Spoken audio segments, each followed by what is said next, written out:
মোবাইলে দেখছি, পোস্টালে তার নাম, আমরা সবাই পোস্টালে তাকে দেখতে পাই, এবার বাস্তবে দেখতে চাই সে কেমন, সে জাতির সেবা করতে চায়, সে আমাদেরকে মানে উন্নত করতে চায়, দেশকে উন্নত করতে চায়, তাকে একটু দেখতে হবে না সে কিরকম, সে আমাদের দেশের যে একজন নেতা, সে আমাদের যে উপকার করবে তাকে একটু দেখবো, সে কেমন। আমার বাবা মা ভাই বোন আত্মীয় স্বজন ফ্যামিলি যারা আছে তারা তো ভোট দিতে পারবে, এই জন্য আমি অনেক খুশি। তারা ভোট দিক আর না দিক, আমি দোয়া করলে তারা সবাই ভোট দিতে পারবে, ইনশাল্লাহ আমি দোয়া করবো। আসসালামু আলাইকুম। ভোট আমি না দিতে লইছি, আমার ফ্যামিলি তো দিছে, কারণ তিনি দেশপ্রিয় নেতা। তার মা ছিলেন অনেক বড় একজন দেশ নেত্রী, তার বাবা ছিলেন দেশ প্রেসিডেন্ট।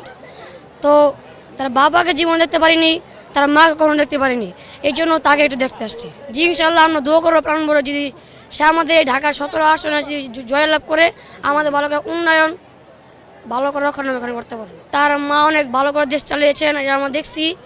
তো তার মার অনুশীলন ফলো করে সে অনেক ভালো করে দেশ চালাবে, আমরা আশা করি যেন আমরা চাই সে দেশের প্রেসিডেন্ট হোক। যে আমি নিজে ভোটার না, এই জন্য আমার আফসোস যে আমি শেষে বড় হয়ে আমি সর্বপ্রথম ধানের শীষে ভোট দিব, আর আমার মা বাবা আত্মীয় স্বজন আছেন তাদেরকে বলবো ধানের শীষে প্রথম ভোট দেব।